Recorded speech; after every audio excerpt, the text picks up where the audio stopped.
Bonjour et bienvenue dans ce 108e épisode de DevApps, podcast consacré à l'actualité, au développement et à l'architecture des technologies.net. Nous enregistrons cet épisode le 12 mars 2025. Je suis Denis Voituron, accompagné comme d'habitude de Christophe Peugnier et d'Adrien Clairbois. Bonjour messieurs, vous allez bien? Bonjour Denis. Ouais. Tout le monde va bien? Tout le monde a passé de bonnes bien. vacances comment on dit, de printemps, d'hiver, non, de printemps? De printemps. Oui. Ouais, c'est les vacances de printemps, les dernières qui se sont passées. Ouais. N'importe quoi. Vacances de carnaval. Vacances de printemps. Ça dépend quand tu diffuses l'épisode. Ah, En Belgique, c'est comme ça qu'on les appelle. d'accord. Et aujourd'hui, nous avons l'avantage de recevoir Philippe Didier Georges. Bonjour Philippe. Hello. Ça va bien? Ça va très bien, et vous? Ça va. Donc Philippe, tu es, si j'ai bien vu, tu es senior spécialiste et développeur productivity chez Microsoft France. Ça claque. C'est ça, ouais, exactement. Donc, ouais, en fait, c'est ce qu'on appelle les Global Black Belt développeurs productivity. Donc, l'idée, en fait, c'est que on a une expertise très ciblée vraiment sur un scope qui est principalement tout ce qui va toucher à la productivité du développeur. Donc, en fait, on va parler platform engineering au global, qui est un peu l'évolution de DevOps. On pourra toujours refaire un sujet là-dessus, même si c'est pas le sujet du jour. Mais du coup, on va parler aussi, bien sûr, de tout, en fait, les outils qu'on va fournir aux développeurs. Donc, comme les outils de collaboration autour de la plateforme GitHub, d'Azure DevOps, bien sûr GitHub Copilot dont on va parler aujourd'hui, Advanced Security, mais aussi tout ce qui va toucher en fait aux environnements, donc deployment environment d'Azure ou DevBox ou GitHub Code Spaces. Donc, voilà, c'est vraiment tout ce qui va toucher la productivité du développeur. Et quoi, tu vas chez des clients ou bien tu fais des présentations? Comment ça se passe? C'est ça, en fait, le rôle, ça va être principalement déjà de faire des présentations, d'aller également régler des problématiques techniques quand on a un petit peu des bloqueurs, ou alors de faire le lien avec les équipes produits, que ce soit chez Microsoft ou chez GitHub. Voilà, d'aller un petit peu sur les gros deals ou partout où on rencontre un petit peu des soucis, quoi. Ok. Et aujourd'hui, tu vas venir nous parler de quoi alors? Tu l'as déjà cité? L'idée, en fait, c'est de faire un petit rafraîchissement, puisque je pense que tout le monde a déjà entendu un petit peu parler de GitHub Copilot, vu un petit peu les capacités, mais il y a eu pas mal de nouveautés. Donc, voir un petit peu aujourd'hui, en fait, dans la vie du développeur, GitHub Copilot, comment ça se traduit, qu'est-ce qui va nous permettre de faire, quelles sont les dernières capacités, et puis on enchaînera un peu après avec une prochaine discussion. Ouais. Voilà, parce qu'on l'a pas encore dit, mais comme tu nous as déjà expliqué que tu vas parler beaucoup, on va probablement faire cet épisode en 2 morceaux, puisque sinon on va partir pendant 2 heures. Mais on pourra partir 2 heures comme ça, mais on va faire une première partie aujourd'hui sur ça. À mon avis, on espère à peu près 1 heure, ouais. Et donc on va te recevoir, on va continuer nous l'épisode, mais on diffusera l'épisode un peu plus tard. Pour faire la deuxième partie, on ira peut-être plus en profondeur sur certains aspects, certains points, et comme ça permettra d'approfondir, parce que je pense effectivement que Copilot, je pense qu'il y a beaucoup de choses à dire, mais on va te laisser parler pour pouvoir nous expliquer. Déjà, peut-être dire ce que c'est, je sais pas, pour celui qui ne connaîtrait pas, qu'est-ce que c'est Copilot, et puis rentrer dans les aspects visuels de à quoi ça ressemble, quoi. Celui qui connaît pas. Ouais. Oui, tout à fait. Alors, ce que je vous propose, c'est qu'en fait, on va faire simple. Je vais partager mon écran. On va aller dans l'IDE, qui est au final l'outil du développeur et qui va nous intéresser aujourd'hui. On va pouvoir voir un petit peu comment ça se passe. Donc déjà, là, j'ai pris VS Code. Pourquoi? Parce qu'il faut savoir que VS Code, c'est vraiment l'IDE aujourd'hui où on a toujours les dernières nouveautés qui arrivent, tout simplement parce que les équipes de VS Code travaillent de façon très proche avec les équipes de GitHub par rapport à l'implémentation de nouvelles features sur Copilot. Et donc, on a souvent les nouveautés en avant-première. Maintenant, il faut savoir déjà que c'est pas limité à VS Code. Bien sûr, vous avez aussi GitHub Copilot sur Visual Studio, sur tous les IDE en fait de JetBrains, donc IntelliJ, PHP Storm, etc. Vous avez également Xcode pour les développeurs iPhone notamment, Apple, et donc et Eclipse. Voilà, entre autres. Alors moi j'ai une question. Oui. C'est pas les mêmes Copilot? Alors en fait c'est le même service derrière, mais ce qui va changer c'est l'intégration que tu as dans l'IDE, puisqu'en fait à chaque fois ça va reposer sur chaque IDE sur une extension qui permet en fait d'intégrer les appels au service avec les différentes API internes de l'IDE. Donc en fait on va voir que ça va nous éditer dans l'édition, donc directement en s'intégrant dans la partie édition de code, mais on a aussi une partie bien sûr chat qui est assez proche de par exemple d'un chat GPT ou autre, mais intégré, qui a accès aux informations de ton code source et de ton IDE, Mais après, on va avoir plein d'intégrations en fait dans la partie debugger à plein de niveaux, qui fait que ça va être développé vraiment par les équipes en fait qui font l'intégration. Et donc c'est ça qui va changer principalement, parce que le service en lui-même au niveau de GitHub. J'essaie de te couper parce que tu me laisses pas de blanc là. Ça va durer 3 heures. Mais du coup, Copilot chez Microsoft, c'est un truc énorme. Denis, tu sais aussi pourquoi? Parce que c'est partout. Mais les copilotes qu'on a dans VS, tout ça, c'est toujours le même nom qu'on va utiliser. Mais est-ce que derrière, c'est les mêmes moteurs en soi, les mêmes boîtes qui vont réfléchir? Et pourquoi tout s'appelle Copilot? Ok, je comprends, c'est facile chez Microsoft, mais là... Alors oui, effectivement. Donc en fait, c'est pas le même Copilot. Donc effectivement, on s'est posé la question de montrer des slides. Je pense qu'il y en a un qui peut être utile quand même pour illustrer, pour comprendre. En fait, il faut voir que GitHub Copilot, ça va être en fait un service qui est chez GitHub. Donc c'est pas le même Copilot que Microsoft 365 Copilot par exemple. C'est vraiment en fait un service qui a été développé par GitHub qui s'appuie sur des LLM, donc initialement les modèles d'OpenAI, et qui sont hébergés sur les tenantes Azure. Et donc au-delà de ces modèles-là, donc ils sont entraînés sur la base de code publique de GitHub et sur plusieurs autres sources en fait publiques en tout cas de code, pour être spécialisé, on va dire, dans la génération, la compréhension du code et bien sûr la compréhension du langage naturel. Et donc l'idée, c'est qu'en fait, ton extension au niveau de ton IDE, en fait, elle va prendre, grâce à cette intégration qu'il y a, les informations qu'elle a sur ton code source, sur le contexte dans lequel tu travailles, quel est le langage, quelle est un peu la structure de ton projet, etc., et la demande que tu vas faire, pour générer en fait un gros prompt qu'elle va envoyer au service hébergé chez GitHub, dans lequel on a tout un tas en fait de briques d'ingénierie avec des filtres, avec de l'intelligence dedans, et en bout de chaîne, le modèle qui a été entraîné pour générer en fait soit des suggestions de code, soit des réponses et des résultats. Donc c'est vraiment un service qui est spécialisé pour la partie code, avec beaucoup d'ingénierie et de développement de GitHub par-dessus. On a notamment toutes les notions de filtres. Donc les filtres, ça va permettre de dire que ce soit en entrée ou en sortie, si à un moment dans le résultat ou dans la requête, j'ai des données personnelles, elles vont être automatiquement filtrées, elles vont être enlevées. J'ai un filtre qui permet de détecter, malgré tout, c'est du LLM, donc c'est de l'IA générative, c'est-à-dire qu'à chaque fois, ça génère quelque chose, mais ce qui est possible, c'est que dans la génération, pour un morceau de code, par exemple, qui a été beaucoup vu dans des repos GitHub, en fait, tu génères quelque chose qui est fortement ressemblant à quelque chose existant dans un repo public.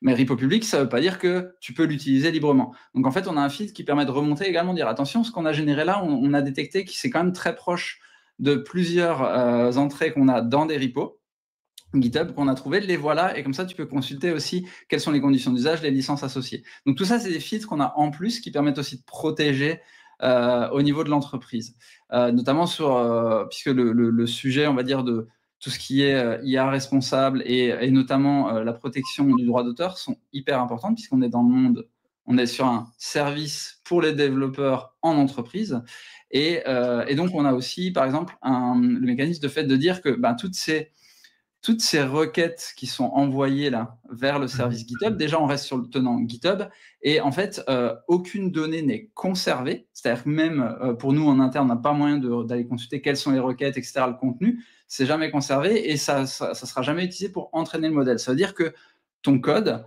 ne sera jamais, tu vas jamais pouvoir le retrouver, ce ne sera pas réutilisé pour entraîner le code.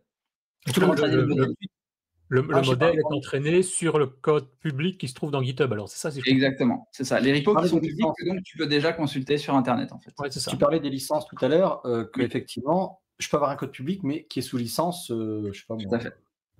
Mais il va quand même me le proposer, et tu as souligné qu'il va nous le signaler. Alors que c'est un peu... Il nous le propose quand même.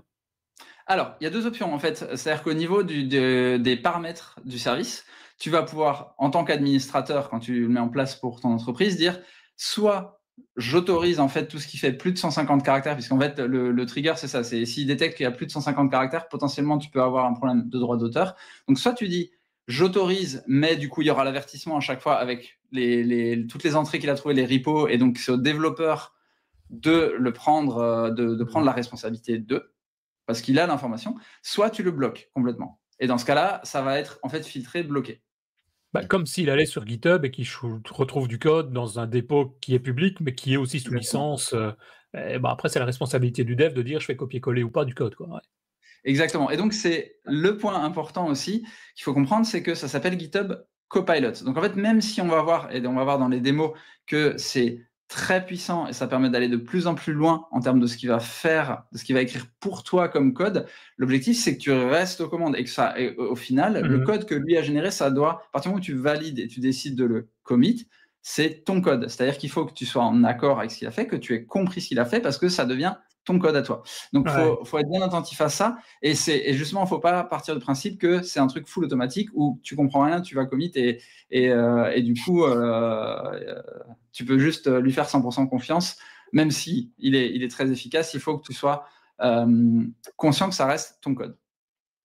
Ouais, et même tu dis dans les aspects de proposition de code, j'ai eu moi une question il n'y a pas tellement longtemps, on me demandait, tiens, j'ai un code développé dans un langage, c'est un vieux truc, on voudrait le migrer et le développer dans un nouveau langage, on pourrait dire à Copilot, oui, vas-y, migre tout, mais bon, c'est pas magique, quoi, c'est pas clic et puis tout va fonctionner à la fin. Ça propose du code, c'est pas pour ça qu'il peut pas avoir des erreurs, des problèmes de licence comme tu parles ici, et ce genre de choses. Tout à fait. Tout à fait. Et un exemple que j'ai, parce que c'est un exemple, mine de rien, que j'ai depuis 2 ans, mais qui illustre pas mal les choses, sur le travail qui a été fait aussi au niveau de GitHub, pour se dire, on fait vraiment un service pour les développeurs, pour l'entreprise, et pas juste un modèle LLM qui va lui faire exactement ce qu'on lui demande. J'avais fait à l'époque où il y avait la Coupe du Monde de rugby en France, j'avais besoin, en fait, je voulais faire un petit programme qui me permettait en fait de voir le planning pour des matchs, quoi. Et donc en fait, je me suis rendu compte qu'il n'y avait pas d'API. J'avais pas d'API ouverte qui me permettait de récupérer le planning. Donc, j'ai demandé à Bing d'abord, Bing Chat. Du coup, c'était ChatGPT, quoi, c'était GPT-4R, de me dire, tiens, génère-moi un petit programme qui me permet de crawler les résultats sur tel site pour me récupérer le programme. Il m'a dit, OK, et il m'a donné le code. Très bien. J'ai fait dans le GitHub Copilot, il m'a dit, attention, j'attire ton attention sur le fait que ce n'est très probablement pas un usage autorisé par le site que tu m'as donné. Malgré tout, si tu veux le faire, voilà un code qui techniquement te permettra de le faire. Mais tu vois, il y a déjà cette logique de se dire, attention, on est en train de faire du code pour une entreprise. Il y a quand même ce côté-là de prompting, en fait, qui permet de définir des pratiques aussi qui sont selon le respect des règles. Voilà. Ok. Pas mal. Ok. Alors, du coup, on va voir dans notre IDE. Déjà, en fait, comme j'ai dit, c'est des extensions. Vous installez dans VS Code l'extension GitHub Copilot et GitHub Copilot Chat. Et donc, en fait, une fois que vous l'avez activé, vous verrez un petit icône ici, Copilot. Donc, soit vous cliquez directement, vous avez le chat, soit vous avez directement accès à quelques options, etc. Donc, c'est gratuit, c'est gratuit? Alors, il y a un plan gratuit. Il y a un plan gratuit, effectivement. En fait, l'idée, c'est qu'il n'est pas limité en termes de features.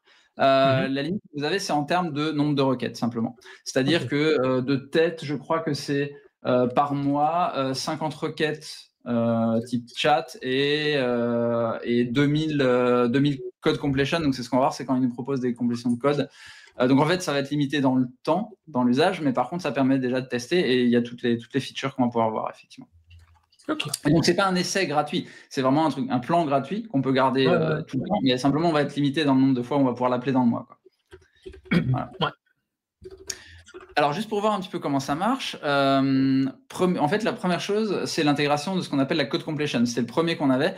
Et du coup, l'idée, c'est que vous avez, quand vous allez taper du code, il va simplement essayer de compléter un petit peu. Donc, on a aujourd'hui, par exemple, en C# l'IntelliSense, qui lui va se baser sur les API vraiment de l'IDE et comprendre la structure des classes, etc. pour savoir ce qu'on a. Lui, il va vraiment essayer de générer la suite et donc d'aller encore plus loin là-dessus. Donc, si par exemple je me mets dans la peau d'un développeur, là j'arrive dans une équipe où il y a déjà une application qui permet de gérer des albums de musique. J'ai une API en .NET et j'ai par exemple interface graphique. Une interface client en web. Et donc, du coup, si je prends par exemple mon album controller qui est ici, en fait, ce qui va se passer, c'est que là, j'ai déjà 2 méthodes, get et getAll pour mes albums. Et donc, si je commence à taper, en fait, à aller à la ligne et à commencer à vouloir taper effectivement des commentaires, si je fais par exemple post, on voit en fait qu'il me propose automatiquement parce que, du code. Et comment est-ce qu'il a fait pour générer ça? En fait, simplement, il s'appuie sur le contexte qu'il a à sa disposition. Donc ça, c'est important de comprendre, c'est que il sait que je suis dans une classe album controller en C#, il voit le code que j'ai au-dessus, il voit que j'ai déjà du get avec les albums qui sont retournés, un get by ID d'ailleurs qui est vide. Et quand je fais post, il sait que, ok, il va essayer de reproduire un peu le même format que ce que j'avais au-dessus. Ouais. En me créant quelque chose de cohérent. Donc ça, il arrive à faire. Donc, ok. Peut-être une chose à signaler, enfin, tu l'as déjà dit aussi, c'est vraiment du LLM, comme tu as dit. C'est-à-dire c'est de la complétion. En gros, c'est comme si on était dans un bloc de texte, j'ai envie de dire dans Word ou dans un bloc-notes. Tu commences à écrire bonjour monsieur, et il va continuer à écrire en faisant des prédictions sur la suite. C'est la même chose, sauf que c'est sur du code, quoi. C'est ça. Et alors, ce qui est important, c'est que là, tu vois quelque chose. Là, on est en complétion. Donc, ce qu'il faut voir, on va voir le chat après, tout ce qui est chat et mode edit. Complétion, en fait, l'objectif, c'est vraiment d'aller très vite. C'est-à-dire que tu tapes et ça te propose le plus vite possible un résultat. Donc, en fait, pour ça, on a des modèles qui sont plus légers. Alors là, j'ai activé le modèle GPT-4o qui est nouveau, GPT-4o mini, qui est plus performant. Mais avant ça, on a un modèle historiquement qui était basé sur GPT-4 Turbo, ou je ne sais plus lequel, mais un ancien, mais qu'ils avaient du coup fait spécifiquement pour Copilot. Mais l'idée, c'est que ce soit très rapide. Donc, au niveau du contexte des informations qu'on va envoyer, c'est beaucoup plus petit. Donc, le contexte, ça va être principalement le fichier qui est affiché, éventuellement si j'ai quelques onglets ouverts, etc. Mais du coup, il n'a pas accès il ne va pas utiliser toute ma code base, ce qui fait qu'il va me générer, comme tu dis, du texte. Et donc, il va me générer là, il va dire, j'ai un truc qui s'appelle... J'ai un truc album.getAll, donc je dois avoir un album.add par exemple. Sauf que là, c'est mon IDE qui me dit ah non, mais ça marche pas, le album.add n'existe pas. Donc ça, c'est l'IDE qui reprend la main, mais parce qu'on voit bien qu'il a généré du texte. Ça, c'est la complétion. Par contre, il va t'aider à écrire du code assez rapidement. Et ce qui est intéressant, c'est qu'il va garder, comme il a le contexte, ton fichier, il va garder le formalisme que tu as. C'est-à-dire que ton style de code va être reproduit. Le style, les variables, etc. Enfin, il garde tout ce que tu as mis dans ton code de toi, quoi. Ouais. Et on voit effectivement get by ID, update, tout ça, il n'a pas. Donc c'est bien. Après, je peux m'en servir pour générer. La différence qu'on va avoir, par exemple, avec le chat, c'est de dire, OK, par exemple, ce que j'aimerais, c'est générer. Donc là, si j'ouvre le chat, c'est ici.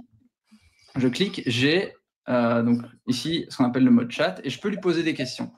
Je peux lui poser des questions sur mon code, mais je peux aussi poser des questions générales. Par exemple, dire c'est quoi le meilleur moyen, par exemple, de sécuriser mes routes de contrôleur. Donc, il va être capable d'agir comme un coach. Il va être capable aussi de me proposer les meilleures pratiques directement sur mon code. Donc là, ce que je peux faire, par exemple, c'est de lui dire, je peux sélectionner ça, et ce qu'on voit, c'est que, par exemple, comme j'ai sélectionné le code, automatiquement, dans son contexte, là, on le voit, il a ajouté les lignes 31 à 42 de mon code source. Donc, ce qui peut être intéressant, c'est de lui dire, par exemple, d'utiliser, alors soit de lui poser une question directement, ou alors d'utiliser ce qu'on appelle pour certaines tâches, comme par exemple le fait d'écrire des tests. On a une commande /test dédiée, mais si je lui demande write me unit test, ça marche aussi. Donc ça, c'est juste... Explain aussi. Il y avait le explain qui était dans la liste. Ça, c'est quelque chose qui est vachement intéressant. Tu as une méthode que tu comprends pas ou tu sais pas ce que c'est. Explique-moi et te donne toute l'explication. Exactement. Donc ça, on va pouvoir voir juste après. Par exemple, je peux dire generate unit test. Mais par exemple, je peux lui donner des précisions. Plus je lui donne des précisions, mieux ça va être. C'est-à-dire, je peux lui dire using xunit, par exemple, parce que je sais que c'est xunit que je vais utiliser. For the function in. Et là, je peux lui préciser, en fait, rajouter des informations au contexte. Par exemple, je lui dis, je veux rajouter la sélection. Pour lui dire, en fait, c'est pas tout mon code, c'est vraiment que la sélection que je veux que tu fasses. Et par exemple, changer la sélection en mettant tout ça. Et je peux encore lui ajouter d'autres choses dans le contexte. Donc, si je fais ça, vous voyez que j'ai tout un tas de choses. Je peux faire des liens vers le terminal, vers ma code base, ce qu'il y a dans l'éditeur, etc. Mais je peux aussi, par exemple, faire glisser carrément tout mon dossier au final dedans pour lui dire, OK, il y a peut-être des choses à chercher dans d'autres fichiers pour qu'il ait vraiment les informations précises. Donc, je lui donne le dossier pour qu'il se débrouille avec. Et du coup, je peux le lancer là-dedans.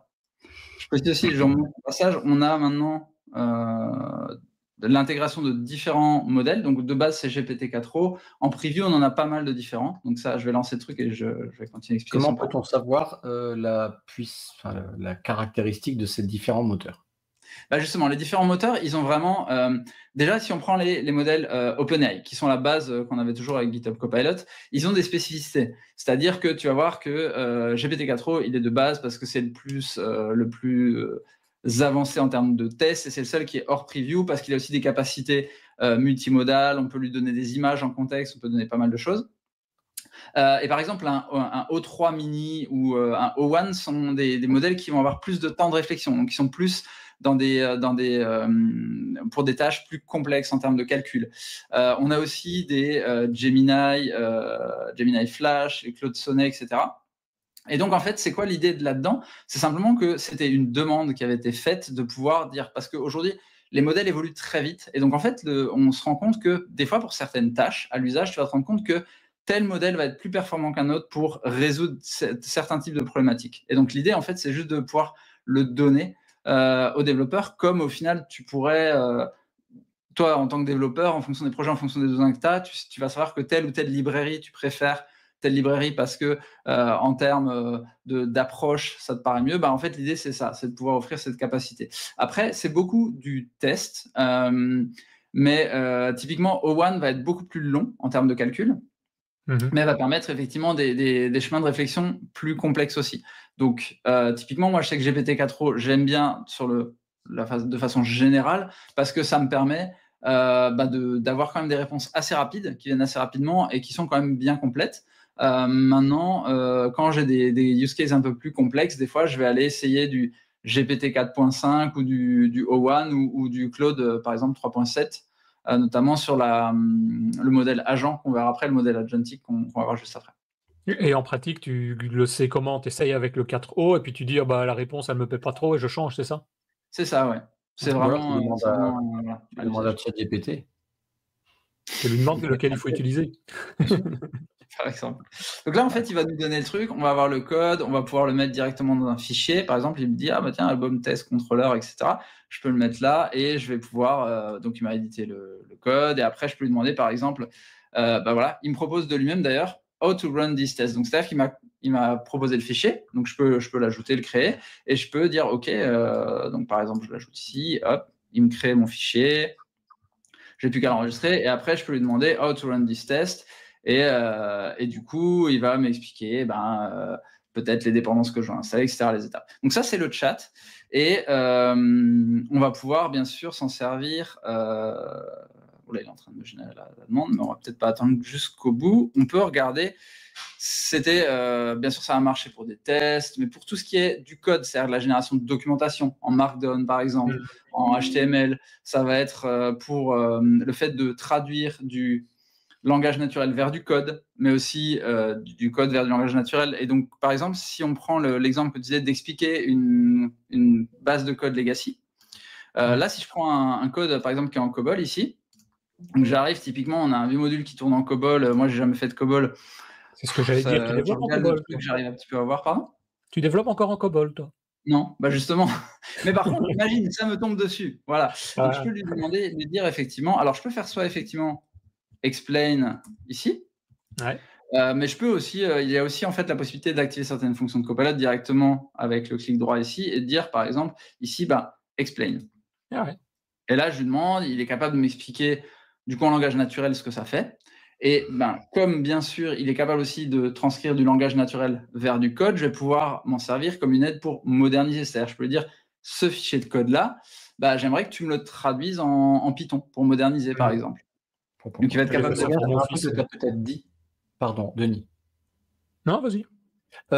En fait, il ne voit pas tout le projet ou toute la solution. Il voit que les documents ouverts au pluriel ou le document ouvert. Alors là, en fait, c'est là qu'on peut rajouter des éléments dans le contexte. Maintenant, quand tu es en mode chat, malgré tout, au final, ça va être une requête qui va faire. Donc, tu vas avoir une limite en termes de contexte d'entrée. Ah oui. Ouais. Et c'est pour ça que maintenant, on a autre chose qui est arrivé. Donc, en fait, à partir de ce mode chat, si par exemple, je lui dis, OK, translate it into Python. Donc là, je lui demande donc je suis toujours en mode chat, donc il est capable de m'expliquer, donc il est capable de me proposer une version en Python, OK, super. Et donc, Je vais le laisser terminer. Donc là, il est en train de me traduire. En fait, ce qu'il m'expliquait juste au-dessus, que ça permet de charger des données d'albums, de vente d'albums, etc. Et du coup, là, il est en train de me le traduire en Python. Voilà. Et donc, une fois qu'il a fini ça, je peux basculer ce qu'on appelle vers le mode Edit. Donc, en fait, le mode Edit de Copilot, c'est vraiment... Bon, moi, ce que je conseille aujourd'hui d'utiliser, c'est-à-dire qu'en fait, vous passez dans un autre mode au lieu d'avoir un chat avec juste la discussion. En fait, on va commencer à rentrer dans des petites phases de modification, mais à plusieurs étapes. C'est-à-dire qu'on va vraiment itérer. On va partir d'une tâche qu'on veut faire au début et de dire sorry, I can't assist with that. Ok, donc effectivement, c'est pas grave, on va recommencer. Je vais lui dire ici. Donc là, en fait, j'ai ce qu'on appelle un working set. Donc en fait, je vais vraiment construire un jeu de... Ah ben en fait, il me l'a créé. Il m'a créé juste le fichier. Donc je vais le supprimer, on va recommencer. Ça, c'est le côté, de toute façon, IA générative, ça reste toujours... il y a des petites surprises. Mais donc du coup, j'ai mon working set. Aujourd'hui, mon working set, c'est juste l'album.cobol. Je peux avoir d'autres fichiers éventuellement. Et donc ça va m'aider, par exemple, pour du refactoring, même assez complet, sur plusieurs fichiers. Et je vais lui dire, OK, rewrite in Python and provide a sample file for data, par exemple. Donc là, je lui demande, en fait, ce que j'aurais pu demander dans le chat, sauf que la différence, c'est qu'il va directement aller modifier les fichiers. Et en fait, je vais pouvoir itérer. C'est-à-dire que mon working set, il va s'enrichir. J'ai un fichier .py qui apparaît. Je vais sans doute avoir un deuxième fichier d'exemple qui va se créer. Et je vais pouvoir itérer, lui demander encore d'autres choses, des modifications. Et vous allez voir qu'en fait, à chaque fois, il va me demander accept ou discard. Et donc, faut vraiment voir ça. Moi, je le présente souvent comme un peu quand vous faites des modifications jusqu'à ce que vous fassiez un commit sur Git. C'est-à-dire que vous avez vraiment des changes qui s'accumulent. Et au bout d'un moment, vous dites, OK, là, la modification elle me paraît bien, je le valide, je le commit. C'est un peu le même esprit, c'est-à-dire que là, vous avez ça. Et je peux dire, par exemple, quand je regarde le album.date, OK, je peux lui dire make CSV file from the .date file instead. Par exemple, je lui dis de remplacer le .date par un CSV. Il sera capable de modifier mon code comme ça. Donc, je vais vraiment itérer jusqu'à avoir une version qui me parle bien, qui me convienne. Et après, je fais accept. Et du coup, il va me modifier mon code aussi. C'est-à-dire qu'il va me créer mon fichier CSV. Mais après, il va aller modifier aussi mon fichier .py pour qu'il lise le... Enfin, moi, je ne vais pas préciser, peut-être qu'il ne le fera pas, mais en gros, c'est ça l'idée. Donc là, ça change vraiment l'expérience, et notamment quand tu vas faire du refactoring. C'est hyper important. Autre chose que j'ai pas montré, parce que c'était une évolution pendant longtemps, en fait, comme la partie completion du code, c'est quelque chose qu'on a depuis longtemps. Il n'y avait pas eu trop d'évolution. On a eu une grosse évolution quand même récemment. Donc là, par exemple, je vais faire accept. Donc il a fini le changement. Je sauvegarde mes fichiers. Très bien, très bien. J'ai mon album.py. Dans la partie completion, il y a une nouvelle feature qui arrive qui est assez intéressante si vous utilisiez. Si par exemple je viens sur mon fichier album ici, c'est ce qu'on appelle Next Edit Suggestion. Donc l'idée, c'est que jusque-là, completion, en fait, il allait tenter de compléter le code à l'endroit où vous avez positionné votre curseur. Là, il est capable de dire, en fonction d'une modification qui vient d'être faite, je peux prévoir quelle est la prochaine modification de code que tu vas faire dans ton fichier, mais peut-être à un endroit complètement différent. Donc là, par exemple, si je vais dans mon album, j'ai un constructeur avec des paramètres en entrée. Si j'ajoute, mettons par exemple un int year, pour rajouter l'année par rapport à l'album, ce qu'il va faire, c'est que là, il me propose en fait dans mon fichier, donc plus bas, il dit, ah, là, je vois que l'impact de ce que tu as fait, c'est probablement d'ajouter l'année dans tes lignes d'exemple. Donc là, je peux regarder, je peux faire OK, go to accept, je vais faire un tab. Et voilà, donc il m'a fait la modification. Et donc, du coup, comme ça, il est capable de vraiment répercuter l'impact et de comprendre vraiment quelle est la prochaine modification que tu veux faire par rapport à ce que tu viens de modifier. Parfois, ça, tu n'as pas dû appuyer sur des touches combinaison ou quoi. Tu as tapé int, il l'a proposé tout seul. Ouais. Et une fois qu'il me l'a proposé, j'ai fait tab pour accepter, comme je fais toujours avec les suggestions. Et autre question, parce que moi, je suis plus souvent dans Visual Studio 2022 pour le moment. Tout ce qu'on voit là est mis directement, en gros, les plugins sont directement adaptés. Donc, toutes les nouveautés que tu présentes ici sont aussi de l'autre côté. Ouais, alors, ça dépend. C'est-à-dire, Next Edit Suggestion, typiquement pour l'instant, c'est une preview qui est que dans VS Code. Donc celui-là, tu l'auras pas dans Visual Studio. Voilà, et l'edit mode aussi. Okay. Donc effectivement, c'est pour ça que je montre, il y a pas mal de nouveautés qui sont plutôt sur VS Code. Dans Visual Studio, par contre, effectivement, tu as tout ce qui est pour le debug, on pourra éventuellement montrer rapidement après si on a le temps, mais là, l'idée, ça va être de se dire, je vais vous montrer une autre partie. Mais ce que je veux dire, c'est en pratique, c'est d'abord développé pour VS Code, le plugin, et puis ensuite, il est, on va dire, mis à jour ou adapté pour les autres plateformes, quoi. C'est ça, c'est ça. Okay. On a des features qui arrivent, par exemple, comme il y a des features qui sont arrivées en même temps sur VS Code et Visual Studio. Par exemple, le fait d'avoir des custom instructions. Alors ça, effectivement, on peut le montrer. C'est de dire, par exemple, quand tu es dans la partie GitHub ici, tu peux ajouter un fichier qui s'appelle custom instructions.md et dans lequel tu vas pouvoir mettre un metaprompt. C'est-à-dire, tu lui dis OK, my code should always. Donc là, on a effectivement Copilot qui me corrige. Should always implement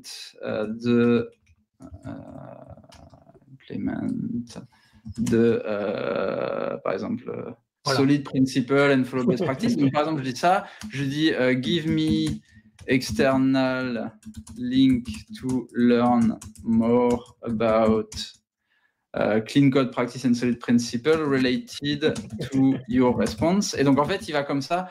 De base, je vais vraiment lui donner des instructions qui fait qu'à chaque réponse, il va essayer de me donner des liens externes pour en apprendre plus. Il va respecter certains principes. Il va par exemple m'ajouter de l'accessibilité systématiquement, etc. Donc, on va vraiment pouvoir lui donner. Voilà, c'est des prompts que tu envoies, on va dire, de manière automatique, en gros, à toutes les requêtes, toutes les demandes que tu vas faire. C'est ça, exactement. Donc ça, c'est vraiment un méta-prompt, si tu veux.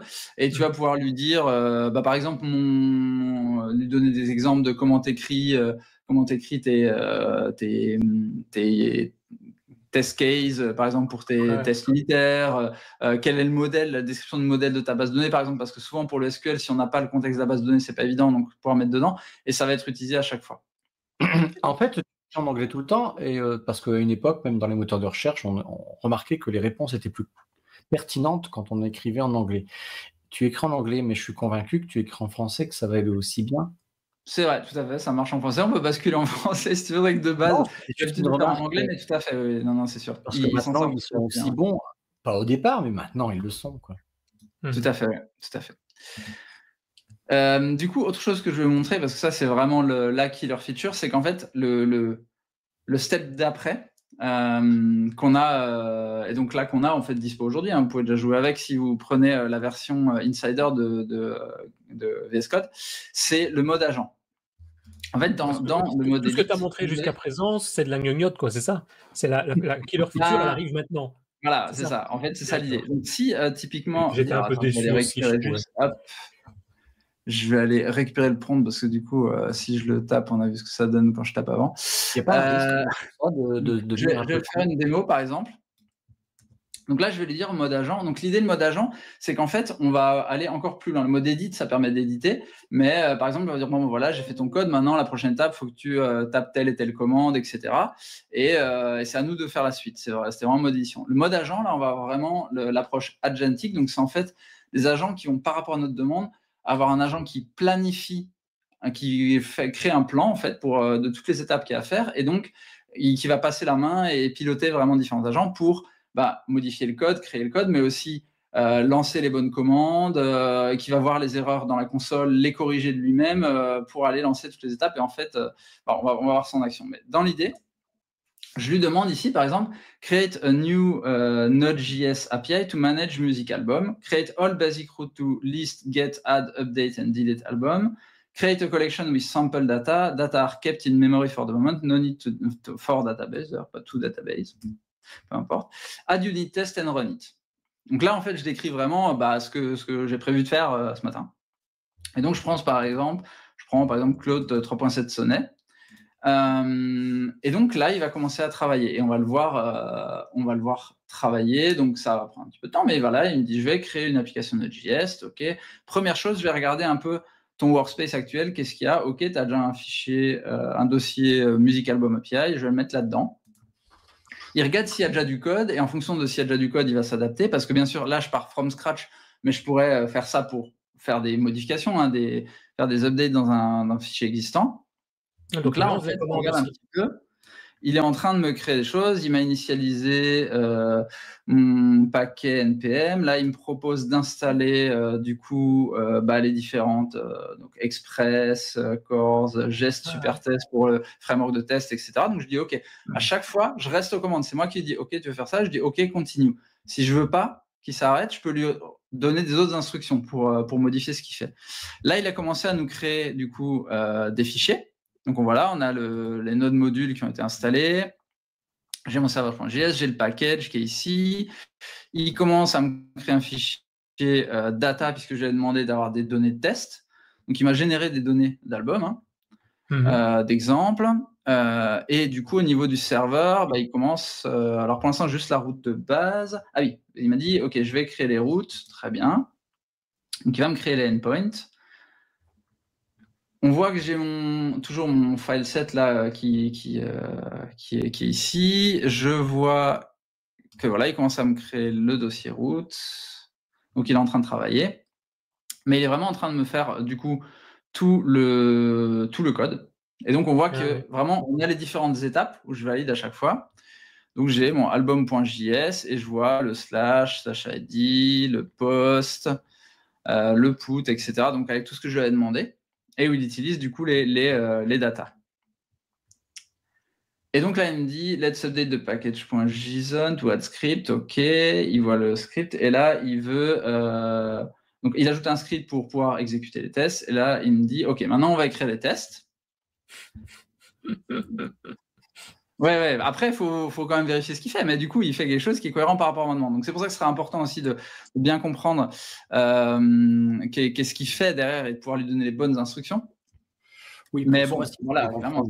Ça évolue tellement vite que le mois prochain, de toute façon, je peux ne lui faire que confiance. Alors, l'idée, c'est de pouvoir justement être sûr de lui donner les bonnes instructions. Parce qu'en fait, c'est toujours pareil. Là, je lui ai dit, écris-moi des tests. Donc, en fait, écris-moi des tests. Il va me dire, OK, j'ai du JavaScript. Je n'ai même pas précisé le langage. J'ai dit que c'était une Node.js, mais si je voulais du TypeScript, par exemple, j'aurais dû lui préciser. Le framework de test, je ne l'ai pas choisi non plus parce que je lui ai demandé de choisir pour moi. Après, je peux lui demander, tiens, pourquoi tu as choisi ce framework de test? Je peux lui poser des questions. Il est capable de m'expliquer. Mais lui, il ne va pas forcément choisir sur tel et tel critère parce que je ne lui ai pas donné. Il va juste prendre un framework de test et écrire avec. Donc, c'est là où c'est important quand même parce que ça reste ton code et justement, il faut que tu sois en maîtrise du truc. Et c'est là où tu peux lui demander qu'est-ce qui est mieux, les conseils, quelles sont les différences pour faire le choix et ensuite le guider là-dedans. Et là, donc, il me dit, OK, donc là, maintenant, il m'a écrit des tests, donc je peux exécuter, il me propose directement la commande pour exécuter les tests. Donc, je vois que dans les boutons, tu as continue ou cancel. Ce que tu dis, par exemple, là, tu peux pas, si tu fais cancel, il va arrêter tout le processus. Tu ne peux pas lui dire, tiens, le framework de test, c'est pas celui-là que je veux, c'est un autre, et intercepter avant de continuer. Si, on peut lui dire, en fait, on peut lui mettre quand on est arrêté là, on va pouvoir lui donner les instructions ici en disant, tiens, ou par exemple, je veux dire, tiens, en fait, c'est pas bon, finalement, change-moi tout le JavaScript, traduis-le-moi en TypeScript. Tu vois, il sera capable de le faire. Et donc là, on voit que j'ai mes tests qui sont exécutés, qui sont passés. Et donc, la prochaine étape, typiquement, ça peut être de dire, OK, là, je me dis, par exemple, j'ai initialisé mon code, mais comme tu as dit, c'est allé très vite. Lui, il sait ce qu'il a fait, il a le contexte, il m'a donné les commandes. Typiquement, ce qui serait intéressant, c'est de dire, moi, avant de le commit et de pouvoir le partager avec mes collègues, c'est d'avoir un README. Donc maintenant, je peux lui dire, OK, create me the README file for the project. Le soir, quand tu as fini ta journée, vraiment, tu es satisfait de ton job ou pas? Je veux dire par là, avant, quand on était développeur, parce qu'on est une génération encore qui crée du code, c'est le côté création, tu vois, où tu as buté sur des problèmes, tu as cherché, tu as trouvé la solution et tu es super fier. Une fois que tu l'as trouvé, tu t'en fous un petit peu, tu exécutes le code, il marche plus ou moins. Mais là, le soir, quand tu rentres du taf, après avoir fait ça, juste, ouais, ça doit être ça, il va manquer quelque chose quand même. Alors, en fait, l'idée, c'est pour ça que à chaque fois que moi je le présente l'outil, vraiment que j'en parle aux clients, j'en parle dans les communautés, en conférence ou quoi, je dis le plus important, et le plus important, c'est de se servir de ça pour apprendre. Vraiment pour lui poser les questions, pour comprendre, pour les nouveaux concepts. Je suis d'accord avec toi, un truc, moi j'avais vu l'exemple, quand j'avais commencé à développer, la première fois que j'ai dû mettre en place l'injection de dépendance, c'était Un process, ça prenait 3 jours pour réussir à le faire marcher. La première fois, tu te casses les dents dessus. Par contre, une fois que tu as réussi à le faire marcher, tu le connais de bout en bout. C'est quelque chose qui, depuis quelques années, est intégré maintenant dans les frameworks et du coup, ça se fait tout seul. Mais au final, la réflexion derrière, c'est de se dire, au final, le fait que ce soit intégré aujourd'hui, on arrive quand même à l'utiliser. On adresse simplement d'autres problématiques. On ne réinvente pas, on repart pas de zéro pour l'injection de dépenses. Pour autant, on sait le mettre en place facilement. Là, c'est un peu le même principe en fait. Et par contre, du coup, on peut lui dire, tiens, mais explique-moi en fait comment ça marche, tel framework, quelle est la différence. Et donc, il faut aller creuser et s'en servir plutôt qu'un outil d'apprentissage. C'est ça qui va faire aussi la différence. Parce que derrière, le côté architecture, le côté conception, c'est toi qui le gardes. Et le fait de faire les choix technologiques, d'avoir telle et telle approche, de dire, tiens, faudrait que ce soit un singleton, par exemple, il ne va pas le déduire tout seul parce qu'il ne connaît pas le contexte de toute ton architecture, de vraiment du workload de ton application. Donc, la table du développeur, elle a bougé d'un cran, en fait. Exactement. On n'est plus au même niveau. Mais bon, c'est intéressant. Oui et non. C'est le sujet justement de notre prochaine discussion, sur le prochain épisode. Mais voilà. Donc là, je prends souvent ça comme le moteur comme ça de Copilot. Je prends souvent ça plutôt comme une sorte de moteur de recherche sous stéroïde, quoi. C'est en gros, on est sur Bing, tu es sur Google. Oui, totalement. Bah, tu poses des questions avant, quand tu avais un problème. Premier réflexe, on allait sur Stack Overflow, tu posais une question. Sur Google, tu posais la question et tu essaies de trouver des articles des bonhommes qui étaient déjà passés par le problème. Oui, là, c'est la mais même chose. Nous, on a tous été là, plus ou moins, si je regarde le physique, à un certain âge où on a appris à coder. Mais les futures générations, là, même celles qui arrivent, qui sont encore étudiants, c'est là que je me dis, mais ça va donner quoi? Ah ouais, mais là, l'évolution, quand on a commencé, Christophe, il n'y avait pas d'IntelliSense. Hein, et maintenant, se passer de l'IntelliSense, il faut y aller. Hein. C'est ça. Et alors, ce qui est intéressant, c'est que récemment, là, j'étais chez Epitech pour donner un talk vraiment sur leurs gros événements de fin d'année. Et donc, j'étais, je sais plus, face à 200 étudiants là, qui avaient fini leurs études, donc étudiants ingénieurs qui finissaient leur cursus. Et je leur ai demandé, comme c'est une présentation notamment sur Copilot, qui, en fait, parmi eux, utilisaient déjà au quotidien de l'IA dans leur développement. Et en fait, ils ont tous levé la main. Ah ouais. Et c'est une réalité, je veux dire, aujourd'hui, c'est une réalité. Le switch, c'est vrai que le switch entre ce qu'il y avait avant et le switch vers l'IA, ça s'est passé mais à une vitesse quasiment en quelques semaines, quoi. Les systèmes sont sortis, quelques semaines après, pouf, tout le monde l'utilise. Ouais. Il y a eu quand même plusieurs générations à ce niveau-là, parce que tu as eu la génération avec ReSharper aussi, tous ceux qui commençaient à développer avec ReSharper et qui ont utilisé ReSharper comme un outil pour l'apprentissage, parce qu'au final, tu as toujours eu deux catégories de développeurs. Tu as les développeurs qui sont toujours en mode je lis et je regarde ce qui se passe au niveau de ReSharper ou de l'intelligence artificielle pour essayer de comprendre pourquoi il me le dit. Et tu as ceux qui sont un peu plus les Stack Overflow patterns qui le suivent en temps réel en disant voilà, j'ai un problème, j'ai trouvé ça dans Stack Overflow, je copie-colle et ça a l'air de marcher, c'est bon, je vais pas plus loin. Et c'est là où le métier de développeur aujourd'hui, il va plus s'axer sur les gens qui ont cette attache à comprendre ce qui se passe plutôt que simplement être un orchestrateur d'un copilote. L'objectif, c'est réellement de comprendre ce qui se passe parce que la plus-value d'un développeur aujourd'hui, c'est pas de taper du code, c'est de créer du business. C'est de répondre à un challenge du business. Et l'avantage avec GitHub Copilot, enfin, on en a fait l'essai hier avec Tos, sur une petite présentation ensemble, c'est que il y a des choses sur lesquelles tu ne penses pas et que Copilot doit venir t'aider à accélérer rapidement des choses qui sont, comme on l'a expliqué tout à l'heure, avec le test, avec le fait d'expliquer son code, d'écrire de la doc. Et tout ça, ça permet d'accélérer beaucoup cette phase de développement qui est parfois rébarbative et parfois juste, ça prend du temps, quoi. Et ça, c'est pas nécessaire par rapport au business. Et accélérer beaucoup, tu peux le mettre en majuscule, gras et souligné, quoi. Ouais. Mais c'est vrai, je comprends ce que Christophe dit. Si on prend les jeunes qui commencent maintenant, ils ont l'impression qu'en gros, il suffit de taper quelques mots ou quelques phrases ou quelques prompts et de trouver le bon prompt et toute l'application va être créée. Mais c'est pas vrai. Pour avoir quelque chose d'optimisé et de bien, c'est pas toujours vrai, quoi. Parce qu'il sait l'optimiser / optimize. Ouais, mais je suis pas sûr. Alors oui, non mais très bon point. Parce que, non mais c'est quelque chose par contre que tu as aujourd'hui et pour montrer un peu l'impact que ça va avoir, c'est de dire typiquement si je prends du code ici, un security controller, en fait je peux également demander à Copilot de faire review on command, donc en fait de faire une revue de mon code. Puisque ça, après on a plein de features aussi de Copilot qui sont sur le portail quand tu as ton truc. Il peut faire reviewer dans tes pull requests, mais tu peux le faire en local. Donc là, typiquement, ça va être exactement la même expérience. Donc je dis, OK, range, pardon, j'avais la sélection. Moi, ça me frappe. On l'a dans Visual Studio, ça à vérifier si celui-là il a déjà été arrivé, mais tu peux lui demander. Tu peux déjà lui demander dans Visual Studio. Mais pourquoi il me l'a sélectionné là Ça va faire peur, c'est quand le Copilot il va avoir une synthèse vocale hyper au point. Là, ça va vraiment être effrayant, quoi.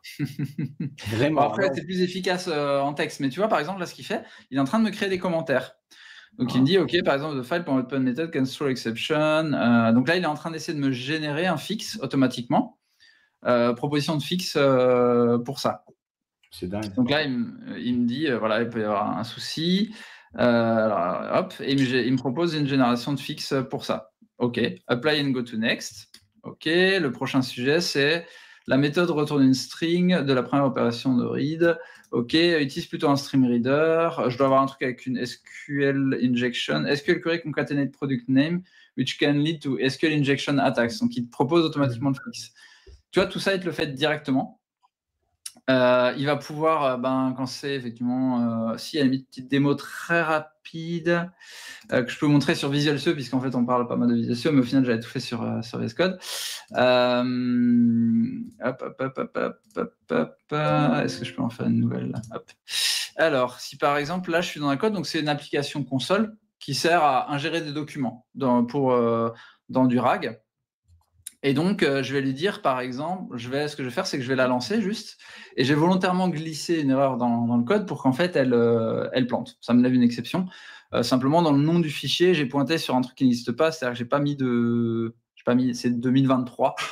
Et donc, j'ai volontairement, en fait, intégré une erreur dedans. Donc là, je vais l'exécuter.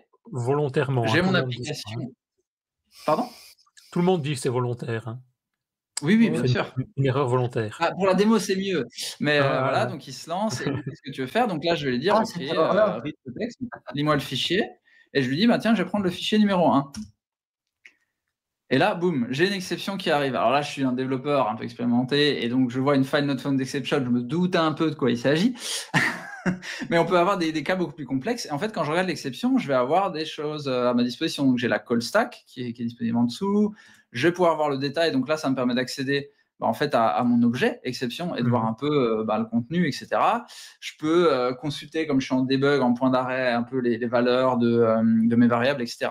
Mais je peux aussi donc commencer une live session, donc appeler par exemple Denis pour lui dire hey, Denis, est-ce que tu peux me filer un coup de main pour débugger ça parce que je ne comprends pas.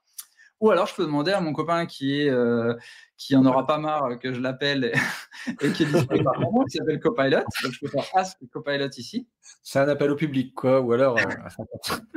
C'est ça. Et donc qu'est-ce qu'il fait en fait? Alors on voit qu'il dit OK, analyse the system file not found exception error. Si maintenant moi je lui demande ça dans le chat, sans aucun contexte, et que ce soit Tos ou Denis ou Adrien, vous allez me dire il file not found exception, ça veut dire qu'il n'a pas trouvé le fichier. Ok, super.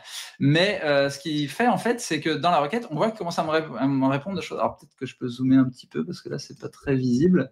Mais en tout cas, il me répond des choses un peu plus précises, il me donne du code. Et en fait, ce qu'on voit, si on regarde ici, il a passé dans sa requête des références. C'est-à-dire qu'il a pu passer la call stack, tout l'objet exception et les variables locales. Et ça, c'est l'intégration, justement, dont on parlait de l'IDE, qui a fait que l'IDE, dans le Ask Copilot du debug, il a déjà prévu d'intégrer tout ça dans la requête pour l'envoyer, ce qui fait qu'il est capable d'analyser mes fichiers de code pour dire oui, effectivement, le chemin est incorrect.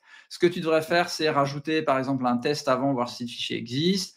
Et donc, si je fais preview, par exemple, tac, il me montre automatiquement la ligne qui attempting to read, c'est ça?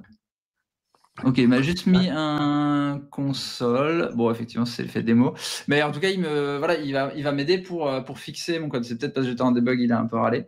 Mais donc, j'ai bien mon file existe, mon file pass. Il va vérifier ça et je vais avoir une exception propre plutôt que d'avoir un truc qui soit catché, plutôt que d'avoir une erreur qui fasse planter mon programme, par exemple. Donc, c'est toutes ces intégrations-là qui vont permettre aussi d'aider le développeur et d'améliorer un peu la qualité, d'accélérer surtout toutes ces parties-là. Et la partie sécurité, mine de rien, quand on disait il remontait les SQL exception, tout ça, aujourd'hui, on a de plus en plus de code et en fait de plus en plus de failles de sécurité qui peuvent avoir un potentiel, qui mettent mine de rien pas mal de pression sur les équipes de développement puisque tu es censé, en tout cas, fournir du code qui est sécurisé. Mais sauf qu'il y a des compétences quand même à acquérir par rapport à ça. Et donc, le fait d'avoir un outil qui t'aide là-dessus et qui puisse aussi t'éduquer, parce qu'en fait, à chaque fois qu'il va te dire « j'ai trouvé un risque de SQL exception », tu as l'explication qui va avec. Donc, bien sûr, ça appartient aussi au développeur de faire la démarche de lire ce qu'il dit pour essayer de comprendre. Mais voilà. Non, sympa. Voilà. Et effectivement, toutes les réflexions qu'on avait avant rejoignent la future discussion qu'on va avoir qui promet d'être riche. Ouais. Sur les impacts. Mais justement, tu parles d'une future discussion. Je ne sais pas si on avait dit qu'il y avait 2 épisodes. Je ne sais pas si dans cette première partie, tu veux nous montrer encore des points ou discuter de certains éléments. Sinon, on peut se donner. Je pense que là, on s'en est tenu à l'idée. Je pourrais montrer plein de choses encore sur github.com, mais bon, si on ne veut pas faire un épisode de 2 heures, je pense qu'on va s'attarder. Après, vous avez peut-être des questions et des points aussi que vous souhaitiez voir, parce que c'est aussi possible. Moi, je voudrais juste voir si tu as l'occasion. C'est la partie code reviewer dans GitHub Copilot. Dans GitHub, pardon. Quand tu rajoutes le Copilot. Ok, ouais, très bien. Ça peut être intéressant. Alors, hop. Voilà, donc là, on a un exemple. Donc, pour aller voir effectivement la partie code review et vraiment en 2 minutes, ce qu'on peut faire côté repo. Donc là, à partir du moment où vous avez GitHub Copilot activé, et si vous avez un repo qui est sur GitHub, donc c'est gratuit si vous êtes sur GitHub en mode public. C'est un repo public. Si vous avez en privé, il vous faut un GitHub Enterprise, une licence GitHub Enterprise pour ça. Mais dans l'idée, c'est que vous allez voir en fait GitHub Copilot qui va atterrir un peu partout. Déjà, vous avez la possibilité d'avoir GitHub Copilot un peu partout sur le portail et de poser des questions sur votre repo. C'est-à-dire que là, par exemple, je peux lui donner en contexte des fichiers, des dossiers, etc., mais également un repository que j'aurai parmi mes repos et du coup donner ça en contexte pour poser des questions directement sur mes repos. Donc ça, c'est une première chose. Après, par exemple, si je prends donc dans mon projet ici, j'ai un certain nombre d'issues qui sont des futures features, des demandes de features qui doivent être implémentées. Et donc, je veux dire, par exemple, alors une où j'ai une pull request serait pas mal. Par exemple, si je veux integrate with cloud storage and service. OK. Donc là, plusieurs choses. Déjà, j'ai mon collègue qui m'a fait une description rapidement de la feature avec quelques exemples. Et ce qui est intéressant, c'est de dire ça peut vous aider aussi pour d'autres choses. Par exemple, là, vous vous rappelez le custom instruction dont je vous avais parlé.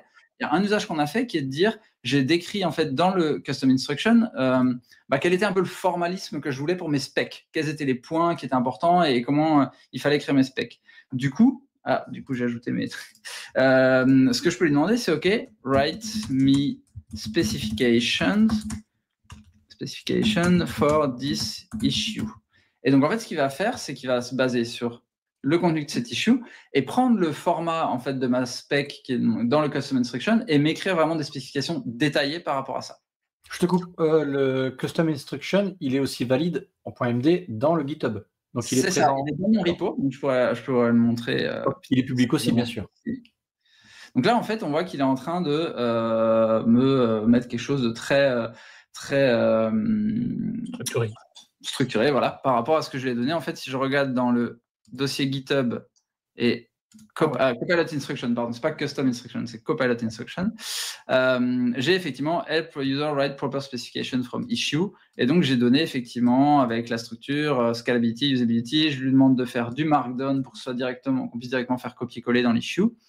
Et donc, effectivement, j'ai les infos, il est encore en train de le faire, mais du coup, ça me permet comme ça d'écrire mes specs et ensuite de les copier directement dedans. Et donc, ça, c'était une petite parenthèse. Et donc, derrière, au niveau de mes pull requests, si je vais voir ce qui se passe, quand je crée une pull request, en fait, je peux demander parmi les reviewers, donc c'est là que je peux assigner des collègues pour leur demander une revue, et je peux demander à Copilot. Donc là, en l'occurrence, Copilot, j'avais déjà demandé, il m'a déjà fait des commentaires, et ce qu'on voit, par exemple, Copilot review this last month, et donc il m'a fait, justement, dans la review, il me dit, là, ce que j'ai vu, c'est que cette ligne-là, il y a une typo. Donc, il me dit, effectivement, the file seems to be a typo. Et donc, il me l'a corrigé parce qu'il sait que dans le repo, j'ai un fichier qui est 2023, etc. Donc, il a été capable de me le corriger. Et donc, une fois que j'ai ça, j'ai juste à faire commit suggestion.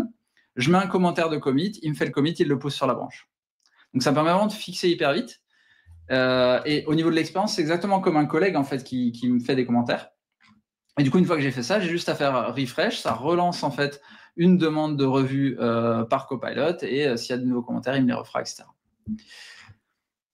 Et dernier point qui peut être utile, c'est qu'on voit par exemple sur ma PR ici que j'ai mes pipelines qui échouent.